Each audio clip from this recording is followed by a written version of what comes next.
વડોદરા જિલ્લા local crime બ્રાન્ચને મોટી સફળતા મળી।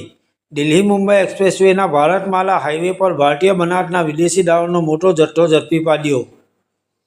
મળતી માહિતી મુજબ વડોદરાથી ભરૂચ તરફ જતા દિલ્હી મુંબઈ ભારતમાલા હાઈવે પર સરસવણી ગામની સીમમાં આવેલા ફૂડ ઝોન રેસ્ટ એરિયામાં એક સફેદ રંગની અશોક લેલન બડાડોસ ગાડી શંકાસ્પદ હાલતમાં પાર્ક કરેલી મળી આવી હતી।